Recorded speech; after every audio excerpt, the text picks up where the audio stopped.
The Necronomicon, or Kitab Al-Azif. Welcome to you. I felt that, given my explorations of Shams al-Marif and Al-Hakim, I should really talk about the Kitab Al-Azif. Indeed, I've already mentioned it in certainly one of my vlogs. However, I have to say it's with a degree of trepidation that I do so. Something is going on this platform related to Shams al-Marif. It looks to be maybe a shadow ban or something like that. I'm not quite sure what's going on. But whatever it is, I have to say I feel it's incredibly sinister. Given that I believe that the critique of Shams al-Marif is politically motivated, and those who do so, would use such a critique to persecute Sufis, and indeed many have been murdered on the back of accusations related to Shams al-Marif. So very sinister indeed.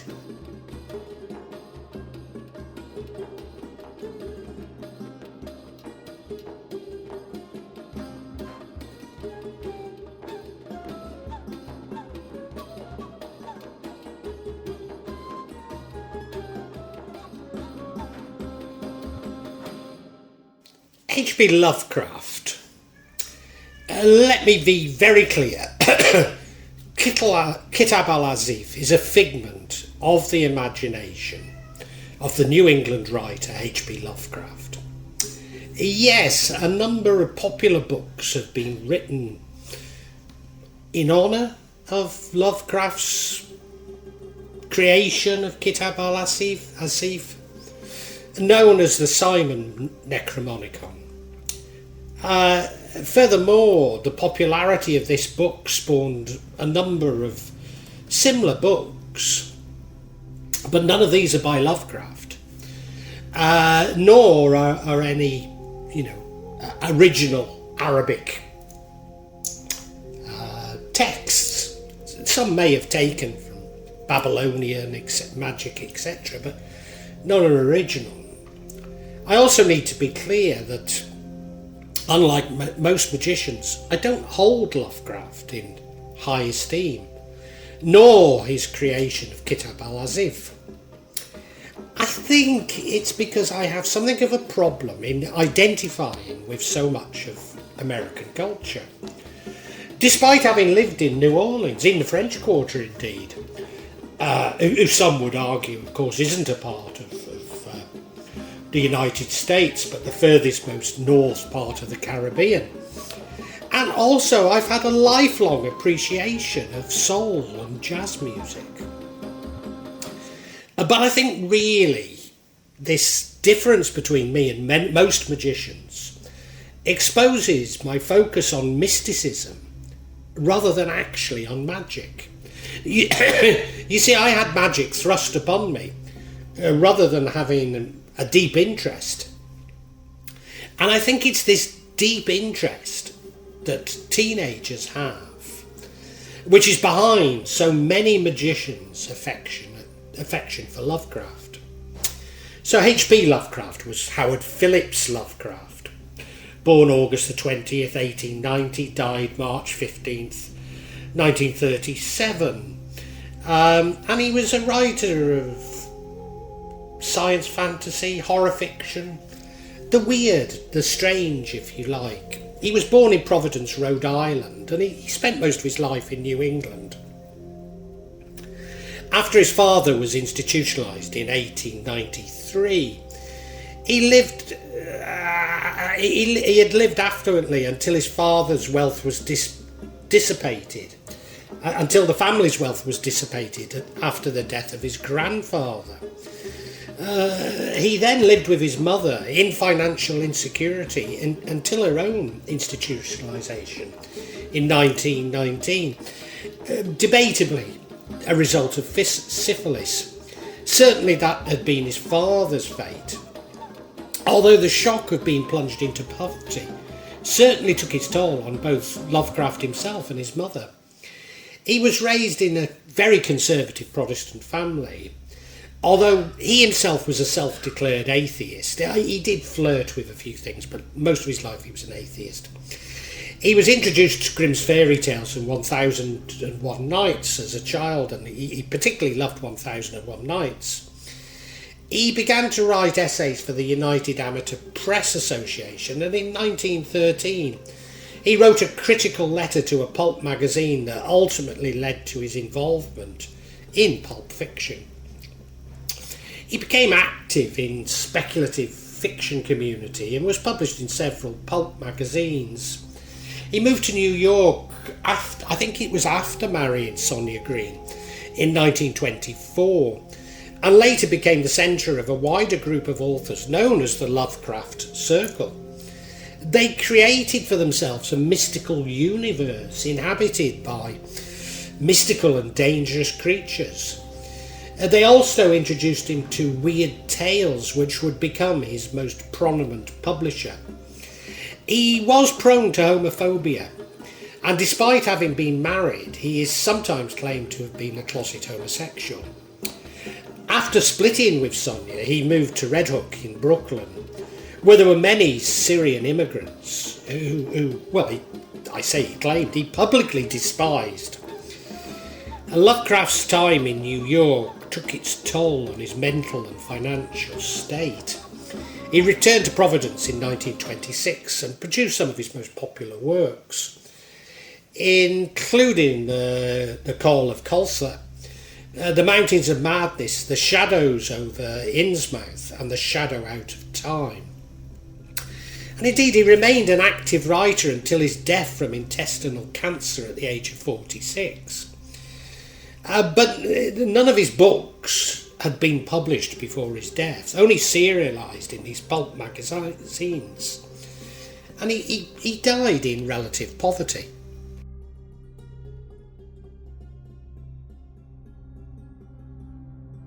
The history of the Necronomicon. Lovecraft wrote the title as translated from the Greek language and meant an image of the Law of the Death. The name of the book's supposed author was Abdul Al-Hazred, which isn't even a grammatically correct Arabic name. In 1927, Lovecraft wrote a brief history of the Necronomicon, and it was published in 1938, after his death, as the history of the Necronomicon. According to this account, the original book was called Al-Azif, an Arabic word that Lovecraft defined as the nocturnal sound made by insects, supposed to be the howling of demons. In the history, Al-Azred is described as the half-crazed Arab who worshipped the Lovecraftian entities, the Yog-Sothoth and the Kulthiyu. He is described as being from Sana'a in Yemen, and visited the ruins of Babylon, the secrets of Memphis, and the empty quarter of Arabia, or the Rub al-Khali. In later years he lived in Damascus, where he wrote Al-Azif, before his sudden and mysterious death in 738, which, according to Ibn Khalilikan, occurred as he was devoured by an invisible monster.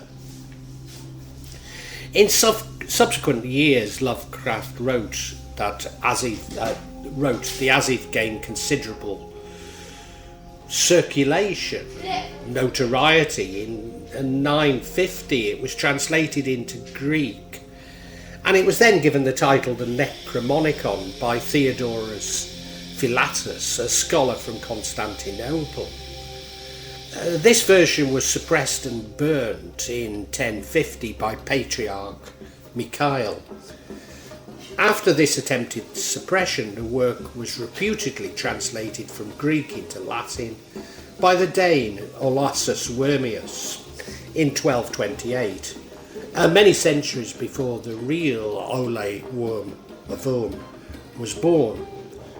Both Latin and Greek texts were banned by Pope Gregory IX in 1232. though Latin editions were apparently published in 15th century Germany and 17th century Spain. A Greek edition was printed in Italy in the first half of the 16th century, and it's said that the Elizabethan magician John Dee, as you know, one of my heroes, is supposed to have translated the book into English, but this version was never printed and only fragments survive. According to Lovecraft, the Arab version of Al-Azif had already disappeared by the time the Greek version was banned in 1050, though an account of a secret copy appeared in San Francisco during the 20th century. I think it was supposedly destroyed in the Great Fire of San Francisco. According to the history of the Necronomicon, the very act of studying a text is inherently dangerous, as those who attempt to master its arcane knowledge will be met with terrible acts. According to Lovecraft's History of the Metricon, copies of the original Necronomicon were held in only 5 institutions worldwide: the British Museum, the Bibliothèque Nationale de France, the Vine Library of Harvard University in Cambridge, Massachusetts, the University of Buenos Aires, the library of his fictional Miskatonic University in the fictitious Arkham, Massachusetts, which holds the Latin translation of Olas Wormius, printed in Spain in the 17th century. There were also, and maybe Lovecraft was behind some of this, but there were also there were records of it created in bookshops claiming to hold copies of it. There was, I think, the Vatican was claimed to hold a copy. So I think actually Lovecraft himself created some of these fictitious copies, but also many were simply fans of Lovecraft, claiming that there were copies of the books held in places around the world. And now, as I say, it's claimed that a horrific fate awaits anyone who reads the book, and even that the book can bring about the end of the world.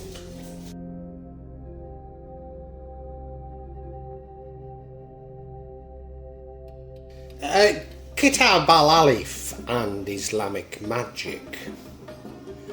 What should be apparent is that the history of the Kitab Al-Azif sounds suspiciously like the histories of Shams al-Marif and Ayat al-Hakim.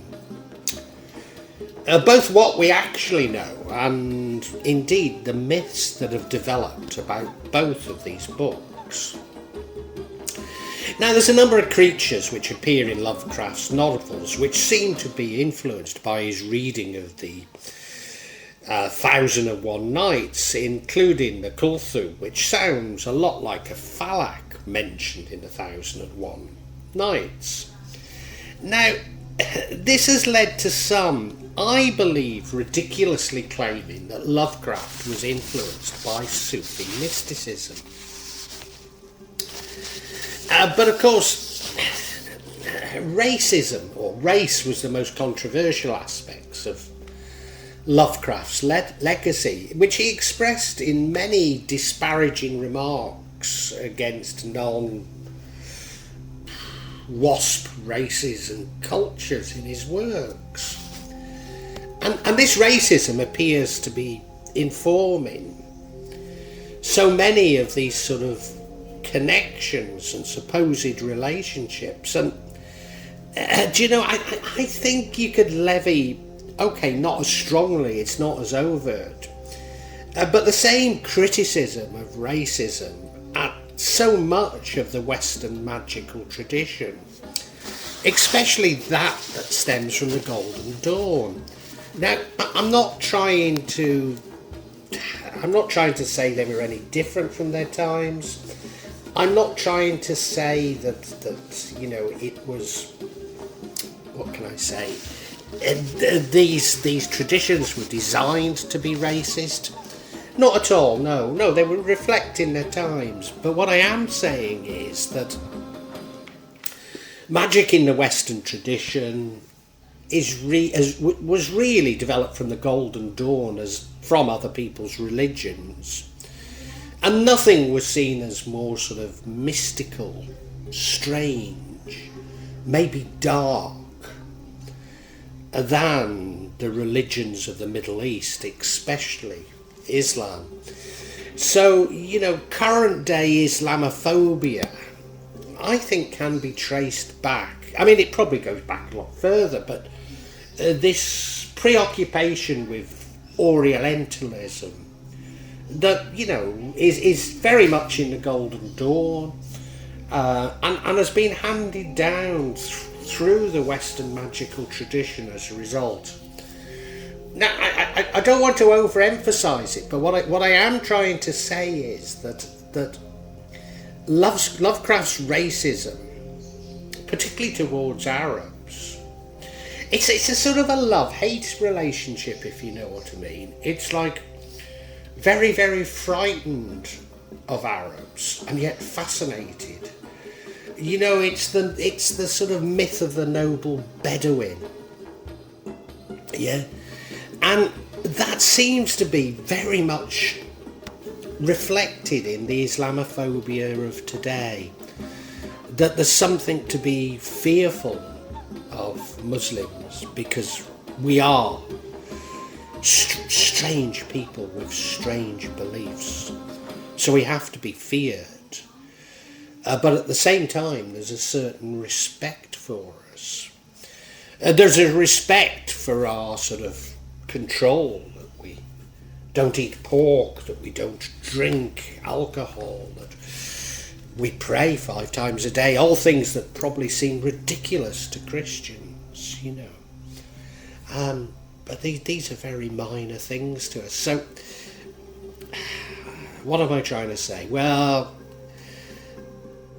Islamophobia, racism, and the Western magical tradition do seem to be somewhat linked, I suppose. I don't want to overemphasize it. Now, I mean, of course, Sufis do believe in many things from the spirit world, and over the centuries have attempted to categorise these, or some Sufis have, such as hierarchies of jinn. But for me, this is very much a sort of a Western preoccupation. Now, I'm not trying to say that it's Westerners that have done this classification of jinn. No, I mean, it does appear within Islam. But, it's a preoccupation with categorising, a preoccupation with hierarchies, which, to my mind, the supernatural, the spiritual, the paranormal, these other dimensions are deeply, deeply personal things. They don't really fit into a spreadsheet. Despite me having created a spreadsheet of the hierarchies, etc., found in Shams al-Marif. But to my mind, that's not what it's about. I'm often told that I need to check with my imam about my understanding of Islam. And this is imposing a sort of Western Christian view on Islam. Because the imam is the person who leads the prayers. And when there's nobody better qualified, I myself become an imam. So, you would not ask an imam. I'm making this too simple, but in general, in Sunni Islam, there is no hierarchy, there is no leadership structure. So, these hierarchies of demons, this demon has this characteristic, and this has this characteristic. Yes, they do exist, and I think it's because people lap them up. But they're not really at the heart of what all this is about. It's all about something that's very personal. And this leads me to my greatest concern, and that is how the myth of Kitab Al-Azif appears to have been incorporated into the myths of Shams al-Marif. What I'm saying is, and I found this as I explore many, if you like, sea theories, you know, ideas of Luciferianism, the Beatles and the Tavistock Institute. You know, I've issued many vlogs on this.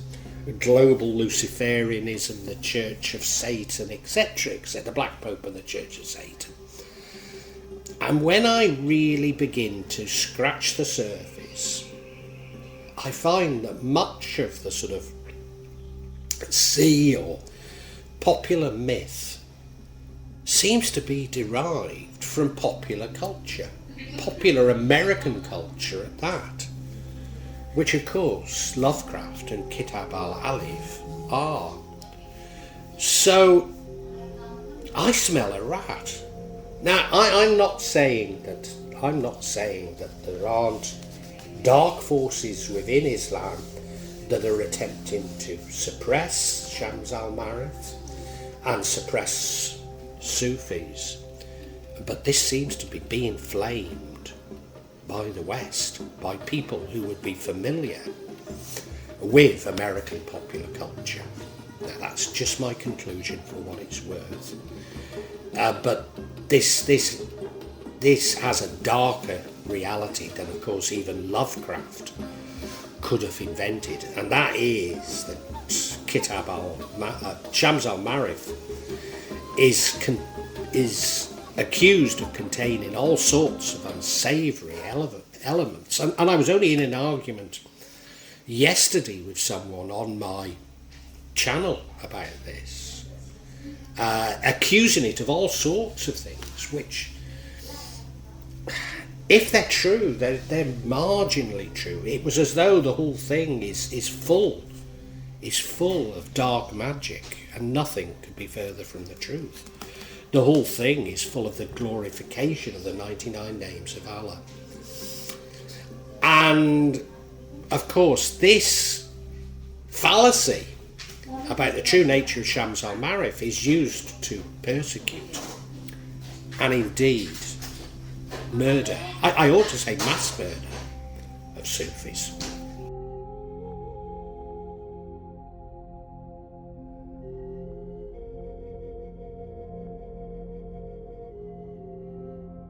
Well, I really hope you've enjoyed this vlog, and if you have, can you help me out a little? Subscribe to the channel, hit the bell, and then you'll be notified of future vlogs. But also hit the like button and make a comment, because these seem to be what determine the YouTube algorithm, and I'm being really punished by it. So whatever help I can get from you is so appreciated. It really is. When I started this, I was going to do it this section, the real magic of Java. I was going to issue maybe every 2-3 months. Now it's happening maybe every 2 or 3 days. So yeah, if you hit the bell, you'll hear about it. And thank you so much. Thank you for listening. Really heartfelt thanks.